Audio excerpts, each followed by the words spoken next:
Hola a todas y a todos. Vamos a continuar en este seminario con el tema farmacocinética y nos vamos a detener particularmente en los aspectos de eliminación de los medicamentos, es decir, en los procesos de metabolismo y de excreción. Quiero, en principio, recuperar esta curva que ya habíamos visto en el seminario anterior, donde graficábamos la concentración plasmática del medicamento en función del tiempo. Supongamos que esto es una vía de administración oral, por lo tanto a tiempo cero no tenemos nada de concentración plasmática y conforme va pasando el tiempo la concentración plasmática va creciendo porque la velocidad de absorción es mayor que la velocidad de eliminación hasta donde llega un punto donde se equiparan las velocidades y posteriormente a esto, ya no habiendo concentración en el sitio de administración de medicamentos, la velocidad de eliminación le iba a ganar a la velocidad de absorción y por lo tanto lentamente este medicamento se iba a ir eliminando hasta que desaparece por completo del plasma. Pero quiero entonces acá agregar algunos conceptos.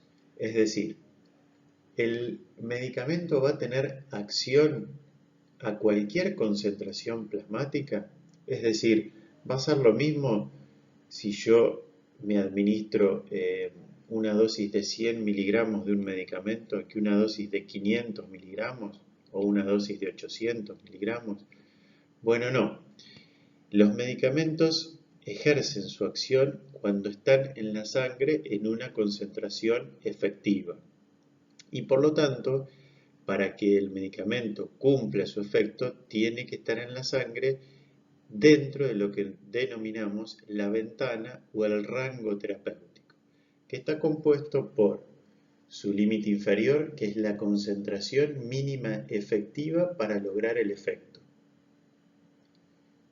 y su límite superior es la concentración mínima tóxica, es decir, por un lado, la concentración a la que recién empieza a ser un efecto farmacológico y por arriba, la concentración donde si nosotros superamos este nivel aparecen efectos tóxicos. Ojo, estoy diciendo efectos tóxicos y no efectos adversos, porque dentro de la ventana terapéutica pueden ocurrir efectos adversos. Lo que no van a ocurrir si yo no supero este rango terapéutico son efectos tóxicos. Por lo tanto, el tiempo que pasa desde que se empieza a absorber el medicamento hasta que sobrepasa el límite inferior de la ventana o rango terapéutico se denomina periodo de retraso o también periodo de latencia, es decir, todo este tiempo el medicamento empezó a aparecer en la sangre, pero todavía no en una concentración como para que logre el efecto. A partir de acá, entonces, el medicamento inicia su efecto, va a tener un efecto máximo en este tiempo aproximadamente, en este tiempo va a tener su efecto máximo, sus concentraciones van a ir cayendo hasta que caen tanto que lo hacen por debajo de la concentración mínima efectiva. Entonces, en la mayoría de los medicamentos, y digo la mayoría porque no son todos, pero en la mayoría de los medicamentos, cuando llego a este punto, dejo de tener la acción. Por lo tanto, la duración de la acción es desde acá hasta acá. Y si bien acá sigo teniendo cada vez menos concentración en sangre, pero ya para la mayoría de los medicamentos no ejercería ningún efecto, hasta que finalmente se elimina por completo. Por lo tanto, esta curva es necesaria que la manejemos, es necesario que la manejemos con facilidad, ¿sí? Aprender que los medicamentos tienen que estar dentro de un rango o ventana terapéutica para ejercer su efecto, que no tenemos que sobrepasar la dosis para no salirnos del rango terapéutico e intoxicar a la paciente, pero tampoco tenemos que tener una dosis tan bajita que sea subterapéutica, es decir, que nunca alcance la concentración mínima efectiva. Esta curva es una curva típica, por ejemplo, de la vía oral, pero podría ser de otra vía, por ejemplo, la intramuscular. No tenemos ninguna otra curva como para compararla, pero supongamos que esta es una administración por vía oral. Es la administración de una única dosis, es decir, yo administro una dosis por vía oral, se absorbe, llega hasta el pico máximo, se distribuye y se elimina. Pero lo que puedo hacer con algunos tratamientos es, una vez que el medicamento llegó a su ventana terapéutica y se empieza a eliminar, dar o repetir nuevamente una dosis. Entonces la concentración nuevamente subiría hasta que se empezaría a eliminar y yo podría repetir nuevamente una dosis y mantener de alguna manera siempre esa concentración dentro de un rango terapéutico. Y eso es lo que hace la mayoría de los tratamientos crónicos. Por ejemplo, las píldoras hormonales anticonceptivas necesitan siempre tener esa concentración efectiva plasmática dentro del rango terapéutico para que ejerzan su efecto anovulatorio y de esa manera eviten el embarazo. Si por algún motivo la paciente se olvida uno de esos comprimidos, la concentración podría caer por debajo del rango terapéutico y no tener ningún efecto y por lo tanto producirse el embarazo. Y dijimos que vamos a analizar los procesos de eliminación de las sustancias. Las sustancias se pueden eliminar como fármacos en su forma habitual, ¿sí? Por excreción, es decir, sin ninguna transformación, y esto habitualmente lo hacen los fármacos más bien hidrosolubles, y los principales órganos excretores son los riñones, sin lugar a dudas, los principales. Pero también existe el sistema hepatobiliar, los pulmones, el propio intestino, es decir, muchos órganos pueden excretar, pero sin lugar a dudas los más importantes son los riñones. Ahora, el medicamento no solo se puede eliminar sin ninguna transformación, se puede eliminar, y la mayoría lo hacen, a través del metabolismo o biotransformación.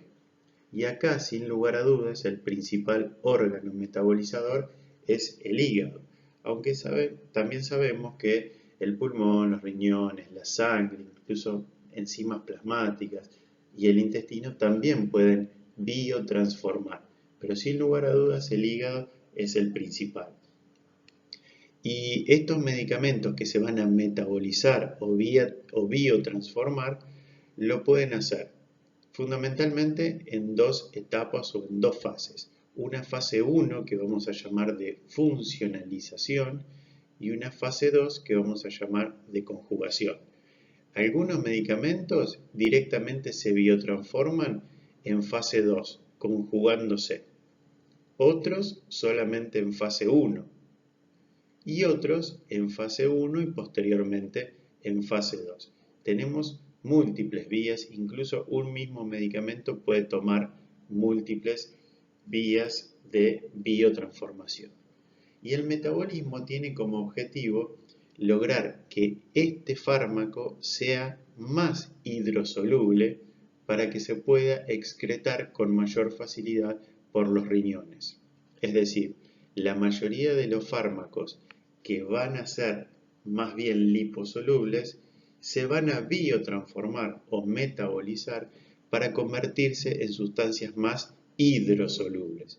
El objetivo principal del metabolismo es lograr que esa sustancia sea más fácilmente eliminable. ¿Y cómo lo puede hacer? Transformándola en una sustancia ahora más hidrosoluble.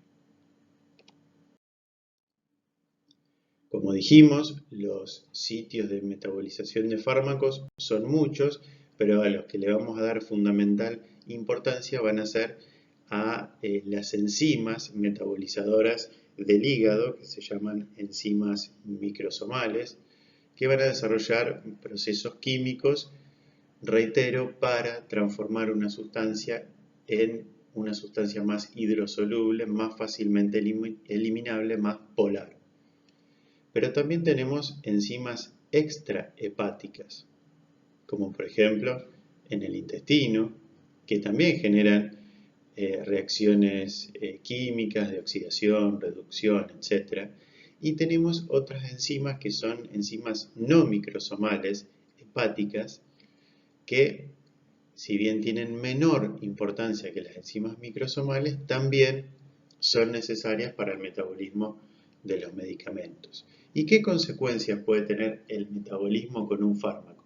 Bueno, fundamentalmente la inactivación, es decir, la mayoría de los medicamentos que se metabolizan se inactivan, es decir, el principio activo queda ya ahora sin posibilidad de ejercer su función. Esto ocurre con la mayoría de los medicamentos, pero hay algunos que denominamos profármacos que necesariamente tienen que metabolizarse para poder activarse. Es decir, su activación depende de que primero se metabolicen. Son unos pocos, pero bueno, hay que conocer cuáles son estos medicamentos que se denominan profármacos. Pero insisto, son unos pocos. La mayoría cuando pasan por el metabolismo se inactivan. Otros se pueden potenciar, es decir, pueden aumentar su efecto. Esto les diría que es prácticamente la minoría. Y algunos se vuelven incluso hasta tóxicos. Lo que nos tiene que quedar como concepto es que la mayoría de los medicamentos que pasan por el metabolismo se inactivan y algunos pocos necesitan de ese metabolismo para activarse y a eso los denominamos profármacos.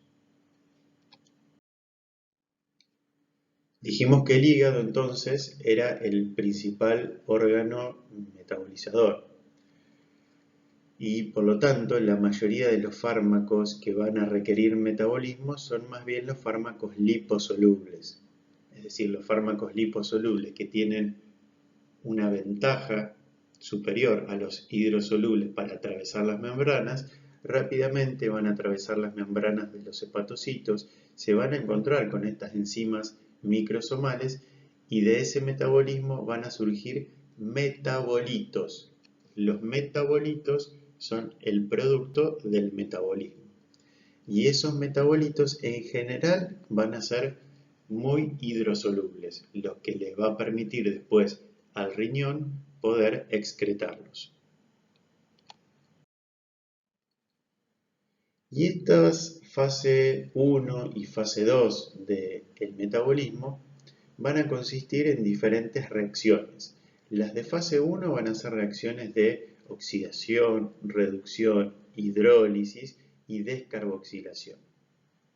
Mientras que las de fase 2 van a ser de acetilación, etilación, metilación y particularmente conjugación. Es decir, se van a combinar con otra molécula para generar, reitero, un metabolito más hidrosoluble. ¿Y con qué se puede conjugar? Con glucurónico, con sulfúrico, con glutatión. Bueno, cada una de estas rutas va a ser dependiente del medicamento que estemos administrando, pero particularmente la conjugación es muy importante dentro de la fase 2. Y repito, los medicamentos pueden metabolizarse solamente por fase 1, solamente por fase 2 o por ambas, primero por fase 1 y después por fase 2. Y son de particular importancia esta familia, esta gran familia de enzimas microsomales que se denominan citocromo P450, que son un grupo de oxigenasas de fase 1 que transforman estos medicamentos en metabolitos, reitero, la mayoría inactivos. Aproximadamente el 90% del oxígeno que nosotros inspiramos llega hasta la célula, se traslada hasta la mitocondria y cumple su función en la fosforilación oxidativa, donde se aumenta el ATP, donde se genera ATP y agua. Pero un 10% de ese oxígeno que nosotros inhalamos cumple sus funciones en las reacciones metabólicas especializadas. Y esto se da a través de enzimas que van a utilizar ese oxígeno como sustrato. Y también van a utilizar iones metálicos para aumentar la reactividad del oxígeno, que molecularmente no es muy reactivo. Para esto, las enzimas se van a clasificar en oxidasas y en oxigenasas.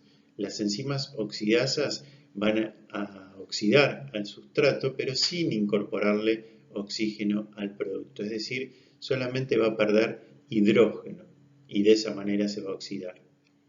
Pero las enzimas oxigenasas sí verdaderamente van a incorporar átomos de oxígeno a los productos oxidados y dentro de ellas vamos a tener las dioxigenasas y las monooxigenasas que van a partir la molécula de oxígeno, los dos átomos de oxígeno y por lo tanto van a oxidar a los productos.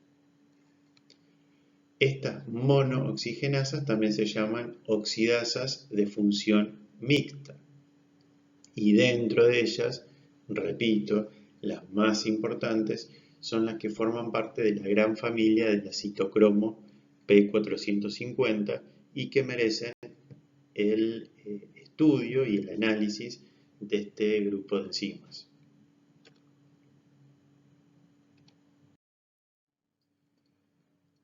Estas enzimas metabolizadoras, a su vez, pueden aumentar o disminuir en número, es decir, trabajar en más o trabajar en menos. Y esto va a aumentar, lógicamente, o a disminuir la velocidad de metabolización de los fármacos.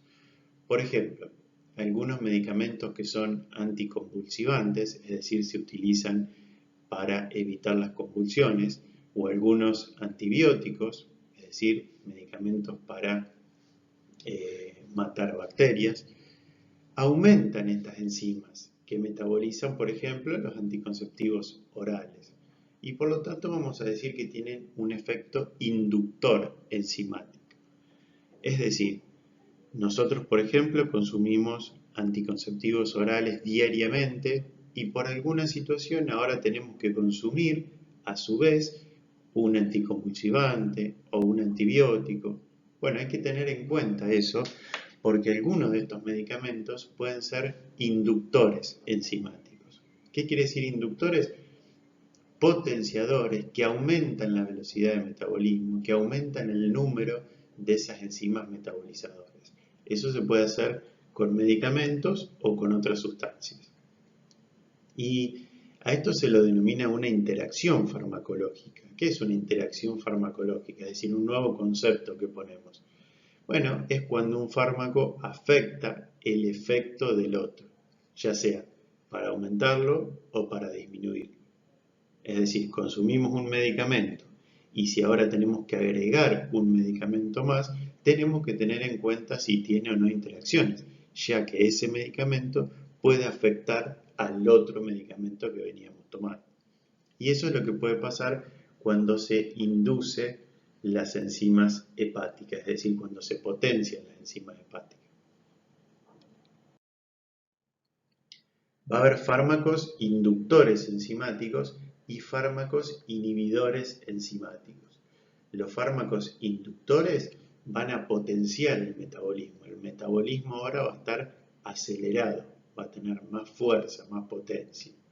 Mientras que hay fármacos que inhiben el metabolismo y por lo tanto ahora el metabolismo va a estar más lento, más prolongado, con menos potencia.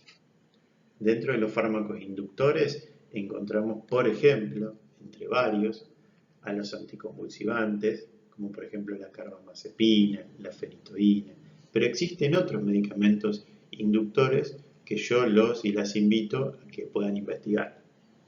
Y va a haber fármacos inhibidores, por ejemplo, la miodarona, que es un antiarrítmico, el fluconazol, que es un antimicótico, un antifúngico, es decir, un medicamento que se utiliza contra las infecciones por hongos. Y también el jugo de pomelo, pero guarda, el jugo de pomelo en excesivas cantidades, el jugo de la fruta, no porque tomemos un jugo de pomelo comprado vamos a inhibir las enzimas hepáticas desde ya.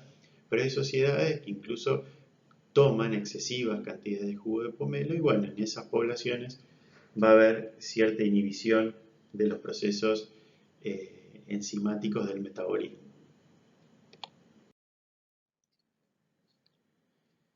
Quiero recuperar nuevamente este esquema, donde veíamos las diferentes vías de administración y veíamos cómo era su concentración plasmática en función del tiempo. Bueno, y veíamos las diferentes velocidades y las diferentes concentraciones máximas. Estas, tanto la oral como la subcutánea, intramuscular, eran más bien parecidas, obviamente con diferencias en la velocidad en que llegaban al efecto máximo. Pero sin embargo eran parecidas, muy diferentes a la de la vía endovenosa donde arrancaba bien alto y caía. ¿Sí? La vía endovenosa, recordemos que es la más rápida. A tiempo cero yo tengo concentraciones elevadísimas. Bueno, imaginemos ahora que no solamente vamos a dar una sola dosis, no vamos a dar una sola dosis, vamos a dar múltiples dosis. Entonces nos podemos encontrar ya ahora con estas curvas. Esta primera curva de acá, que podría bajar, estaría en relación con cualquiera de estas curvas de acá. Es decir, esta curvita de acá seguiría bajando si yo no administrara nuevamente una nueva dosis. Pero ¿qué pasa? Antes de que caiga la concentración, yo le vuelvo a dar una dosis. Entonces ahora la concentración plasmática va subiendo. Y cuando se empieza a eliminar, ya le voy a dar otra nueva dosis. Y una nueva dosis. Y así hasta que en algún momento logro una estabilidad. Esto se denomina meseta. Y le vamos a prestar atención a la curva en celeste. Esta curva en celeste de concentración plasmática en función del tiempo es una curva de dosis múltiples. No es que yo me quedé con una dosis y después se eliminó y ya está. No, antes de que se termine de eliminar le doy una nueva dosis y así hasta que logre una meseta. No va a subir la concentración más arriba ni va a caer si yo sigo dando siempre la misma cantidad. Para cualquier medicamento es igual. En algún momento llega una meseta. Esa meseta de concentraciones, por supuesto que como profesionales queremos que caiga ¿dónde?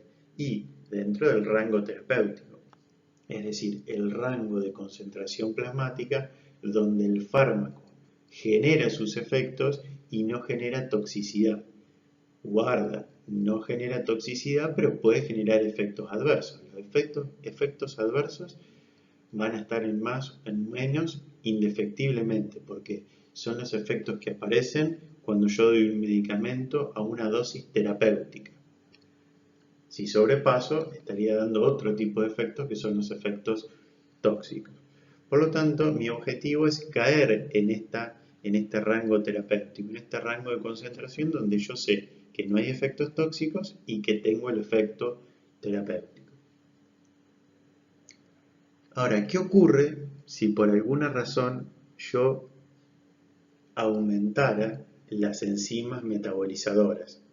Es decir, potenciara esas enzimas metabolizadoras. Por lo tanto, ahora el metabolismo es mucho más rápido. La velocidad de eliminación de ese medicamento va a ser más rápida. Por ejemplo, yo venía tomando un anticonceptivo y de pronto empiezo a tomar también carbamazepina, que es un anticonvulsivante y que recientemente vimos que es un inductor enzimático. Bueno, ahora la velocidad de metabolismo de los anticonceptivos va a estar aumentada, por lo tanto le va a costar llegar a la concentración meseta. ¿Por qué? Porque hay mayor velocidad de eliminación. Entonces de pronto empecé a dar otro medicamento que generó un aumento en las enzimas hepáticas y ahora esta concentración plasmática puede caer más rápido de lo que yo pensaba, justamente porque se aumentaron las enzimas hepáticas. Y por el contrario, ¿qué pasa si yo ahora empiezo a tomar un medicamento que inhibe a las enzimas metabolizadoras, las enzimas que terminan eliminando el medicamento. Bueno, ese anticonceptivo ahora en vez de generar una meseta, se puede ir incrementando, incrementando, incrementando y puedo tener dosis tóxicas del anticonceptivo. ¿Por qué? Porque enlentecí la velocidad del metabolismo con un medicamento que haya disminuido las enzimas o inhibido las enzimas del metabolismo. Esta parte es un poco difícil de comprender, pero en el seminario que sigue nos vamos a detallar fundamentalmente y vamos a hacer foco en el análisis de estas curvas y cómo es la dosificación, las pautas de dosificación, etc.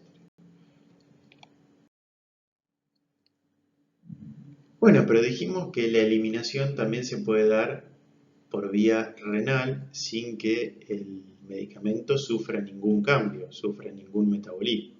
Incluso aquellos medicamentos que pasaron por el metabolismo y se volvieron más hidrosolubles, ahora se pueden terminar de eliminar por el riñón. Por lo tanto, los riñones son los órganos que son fundamentalmente órganos eliminadores de medicamentos.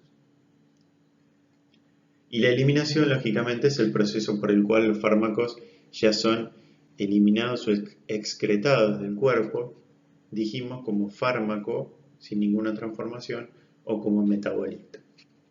¿Y por dónde lo vamos a eliminar? Bueno, por la orina, en el caso de los riñones. Y esta eliminación se puede dar por filtración, por secreción, o también hay medicamentos que se pueden reabsorber. ¿Qué quiere decir esto?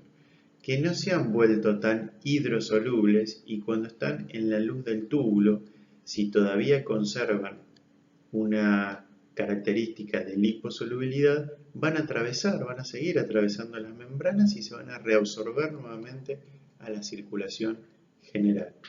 La mayoría se filtran para eliminarse por la orina, pero otras necesitan de alguna ayuda, digamos, algún transportador o algo que las ayude, incluso a veces en contra del gradiente, a eliminarse. La diferencia entre filtración y secreción es que la secreción se puede saturar este mecanismo de eliminación, mientras que la filtración no. Y dije anteriormente que la eliminación también podría ser hepática, sobre todo en los medicamentos muy liposolubles. Y si bien estos metabolitos hepáticos podían ir al riñón y eliminarse, bueno, algunos necesariamente van a almacenarse en la vesícula biliar y a través de la bilis se eliminan por las heces. Pero hay algunas particularidades. Por ejemplo, los estrógenos de los anticonceptivos son medicamentos que se metabolizan en el hígado en una fase 2, es decir, fase de conjugación con ácido glucurónico. Y esta conjugación con ácido glucurónico que lo vuelve más fácilmente eliminable, se drena por la vía biliar en el intestino para eliminarse con las heces. Pero en el intestino hay bacterias de la flora habitual. Esas bacterias tienen la capacidad de romper el glucurónico y por lo tanto ahora ese estrógeno vuelve a tener la misma capacidad de liposolubilidad y por lo tanto antes de perderse por las heces alguna parte se va a poder reabsorber. Así como se absorbían los medicamentos por vía oral, bueno, ahora este estrógeno que se le sacó el glucurónico que le sacaron las bacterias, se puede volver a reabsorber y en algún momento llegará nuevamente al hígado, se conjugará con glucurónico y se eliminará por las heces. Y una parte volverá, pero otra parte se eliminará. A todo este circuito lo llamamos circuito o recirculación enterohepática. Circuito o recirculación enterohepática. Y esto va a tener también sus consecuencias, que más adelante veremos, sobre qué ocurre si yo de alguna manera elimino o mato las bacterias que rompen el glucurónico que está pegado al estrógeno. Bueno, ¿qué podría pasar? Ya veremos más adelante cómo son las interacciones entre algunos antibióticos y los anticonceptivos. La excreción renal habíamos dicho que podía ser por filtración o secreción y que había algunos medicamentos que se reabsorbían. Imagínense que por la arteriola aferente viene determinada cantidad de plasma con determinada cantidad de fármaco. Por ejemplo, 4 moléculas de fármaco. Esto es un ejemplo. Cuando pasa a través de los capilares glomerulares, se filtra una sola molécula de estas 4 y por lo tanto en la arteriola eferente van a quedar solo 3. Este volumen de plasma que fue depurado, limpiado o eliminado del medicamento, se lo denomina clearance o depuración. Si estamos hablando del riñón, hablaremos de clearance renal. Pero esto puede pasar en el hígado, en el pulmón, etc. Y vamos a tener diferentes clearance. Pero el más importante es el clearance renal o depuración renal, que es el volumen que fue depurado o limpiado de una sustancia. El volumen de plasma que es limpiado, en este caso, del fármaco por unidad de tiempo. Es decir, volumen sobre tiempo. Este clearance es el factor de proporcionalidad utilizado para determinar la velocidad de eliminación. Es decir, la velocidad en la que se elimina un medicamento va a estar en relación con el clearance, con la capacidad de depurar ese volumen que tenga el riñón y con la concentración del plasma. A mayor concentración, mayor velocidad de eliminación; a mayor clearance, mayor velocidad de eliminación. Hay patologías que afectan a los riñones y deterioran este clearance, es decir, la capacidad de depurar al plasma de este medicamento, y por lo tanto, si baja el clearance, baja la velocidad de eliminación y la concentración plasmática se va a elevar. En las pacientes que tengan insuficiencia renal, donde no van a poder eliminar con facilidad el medicamento, tendré que adecuar la dosis para que la concentración plasmática no supere el rango terapéutico. Y tenemos que ver entonces un concepto importantísimo que es necesario que ustedes profundicen con el estudio de los libros, que es el de vida media de eliminación, que es un parámetro para cuantificar la velocidad de eliminación de un medicamento. Y la vamos a definir como el tiempo necesario para eliminar el 50% del fármaco que está en el plasma. Es decir, si nosotros graficáramos la concentración plasmática en función del tiempo, en este caso vamos a cambiar de curva, vamos a utilizar una curva para la vía endovenosa. Recuerden que las demás curvas tenían esta forma, la curva endovenosa tiene esta forma. Si graficamos la vida media, decimos entonces que es el tiempo, es decir, la tenemos que marcar acá, el tiempo en el que cae a la mitad la concentración en el plasma. Si la concentración inicial es acá, la mitad va a ser más o menos acá. Esta es la mitad de la concentración plasmática inicial. Y por lo tanto, este tiempo, que es un tiempo de cada medicamento, es un tiempo que va a aparecer, por ejemplo, en los libros, en los prospectos, se va a titular como vida media de eliminación. Bueno, puede ser de minutos, segundos, horas, días. Esto va a depender fundamentalmente del medicamento. Pero ¿qué pasa? Esta es una vida media de eliminación, pero el medicamento va a caer desde ahora esta concentración nuevamente a la mitad, por ejemplo acá. Entonces acá va a haber pasado otra vida media más. Y de esta mitad de la concentración caerá a la mitad. Y por lo tanto acá será otra vida media más de eliminación. Y de esta caerá a la mitad, más o menos acá. Y habrá pasado otra vida media. Y así otra hasta que desaparece. Y ya nos podemos adelantar un poco en cuántas vidas medias tendrá que pasar para que el medicamento se elimine por completo si es que yo no vuelvo a repetir una dosis, es decir, una dosis única. Bueno, es importante para esto entonces conocer que hay dos tipos de cinética de eliminación.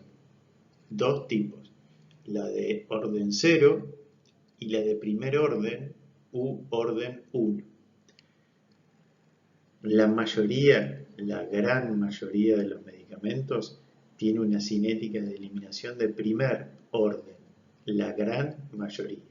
Y unos pocos medicamentos y tóxicos tienen cinética de eliminación de orden 0. ¿Qué característica tiene la cinética de eliminación de primer orden? Bueno, que la velocidad en la cual se elimina ese medicamento es directamente proporcional a su concentración plasmática. Es decir, si la concentración plasmática aumenta, la velocidad de eliminación va a aumentar. Si la concentración plasmática es baja, la velocidad de eliminación va a bajar. Por lo tanto, es mayor la velocidad cuando las concentraciones en el plasma son mayores. Su descenso, o sea, el descenso de las concentraciones plasmáticas va a ser exponencial. Y en este caso, como los medios o mecanismos de eliminación no se saturan, la velocidad de eliminación va a ser variable, es decir, puede aumentar la velocidad o puede disminuir. ¿En función de qué? En función de mantener constante una vida media de eliminación.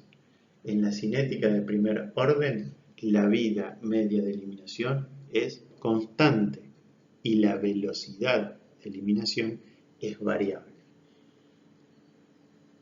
¿Cómo se vería un gráfico de concentración plasmática en función del tiempo de una vía endovenosa? Yo di una única dosis,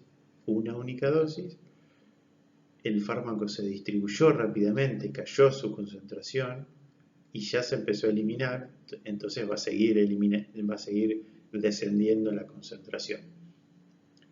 Repasemos el concepto de vida media. La dosis de inicio la concentración, de inicio es de 20.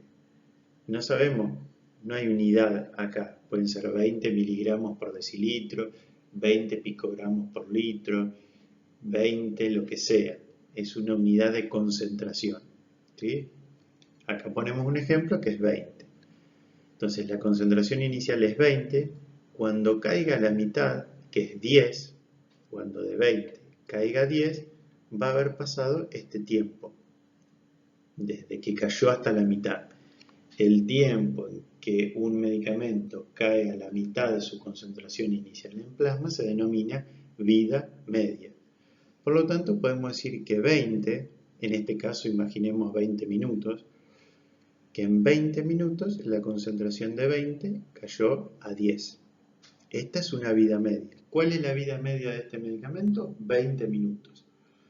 Pero vemos que ahora la concentración es 10 y va a caer a 5. ¿Sí?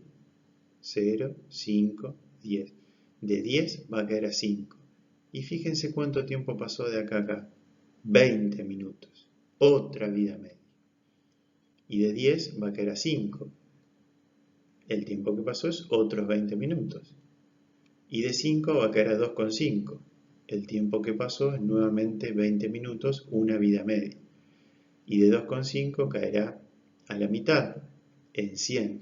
Entonces podemos decir que un medicamento se elimina por completo del plasma solo si tiene una cinética de primer orden, que recordemos es la mayoría, entre aproximadamente 4 y 5 vidas medias. Aproximadamente 4 a 5 vidas medias. Para todos los medicamentos igual. ¿Por qué? Porque la vida media se mantiene constante. Porque la velocidad de eliminación puede variar. Si acá en vez de 20 fueran 60 miligramos por decilitro, los mecanismos de eliminación se van a apurar, se van a acelerar para que en 4 a 5 vida media se elimine por completo el medicamento. Esto es si la cinética de eliminación es de primer orden, pero si la cinética de eliminación es de orden cero, como por ejemplo el caso de la aspirina o en el caso de tóxicos como el alcohol, el número de moléculas que se va a eliminar por unidad de tiempo va a permanecer constante, es decir, la velocidad de eliminación es siempre constante, es independiente de la concentración plasmática. Si hay más concentración o menos concentración, no importa, la velocidad de eliminación va a ser siempre la misma. ¿Por qué? Porque tiene mecanismos saturables de eliminación. Es decir, por más que quiera, por unidad de tiempo va a eliminar exactamente lo mismo. Y ya no se va a graficar con esta forma, se va a graficar como una recta. Veamos el ejemplo. Acá tenemos 80 de concentración plasmática inicial. Para caer de 80 a 40 y poder calcular cuál es la vida media, de 80 a 40 pasó todo este tiempo. 2, 4, acá dice segundos, pero pongamos 4 minutos, o 4 segundos, o 4 horas, no importa. Es un ejemplo. Entonces podríamos decir que la vida media es de 4 segundos, porque tardó 4 segundos en caer a la mitad. Pero de 40 ahora va a caer a 20. Y fíjense que no pasaron 4 segundos, pasaron simplemente 2. Es decir, acá la vida media ya cambió. Y de 20 caerá a 10, pero ahora en un segundo, de 6 a 7. Es decir, que la vida media acá no se mantuvo constante. En un momento eran 4 horas o 4 segundos, en otro momento 2, en otro momento 1.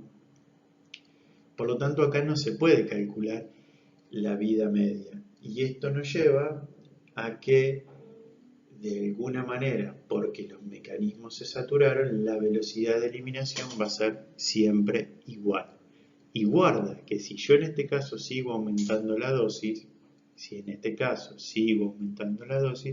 puedo tener concentraciones altísimas en el plasma, porque no estoy eliminando con mayor rapidez cuando aumento la dosis, está eliminando con la misma velocidad. Por lo tanto, hay que tener en cuenta estos medicamentos porque la cinética de eliminación es más complicada y rápidamente me pueden llevar a dosis tóxicas. Es por eso que cuando algún fin de semana vamos a una fiesta y tomamos un poco de más, tomamos alcohol un poco de más, vamos a ver que llega un momento que cuando se saturan esos mecanismos de eliminación, porque entraron en una cinética de orden cero, capaz que tomamos un poquito más de alcohol y, como decimos comúnmente, la quebramos. ¿Por qué? Y porque ese poquito de alcohol fue suficiente para aumentar considerablemente la cantidad de alcohol en sangre, porque los mecanismos de eliminación están saturados y voy a tardar mucho tiempo en poder eliminarlos. Y es por eso que tenemos el famoso efecto de la resaca, que nos dura tanto tiempo, justamente porque ahora la eliminación va a ser como pueda, la eliminación siempre va a ser constante. Si yo tomo más, tardaré muchísimo más en eliminarlo. Bueno, y acá llegamos al final del seminario con temas que son verdaderamente muy complejos, así que es necesario que profundicen el estudio en los dos libros, ya que hay situaciones mejor explicadas en uno y situaciones mejor explicadas en el otro. Es importante que entendamos cómo es el análisis de los gráficos, de las curvas. Si bien el seminario que viene vamos a seguir profundizando un poco su análisis, es necesario que tengamos en claro cómo se van comportando todos estos procesos, estos mecanismos de metabolismo y de eliminación. Les agradezco mucho por su atención.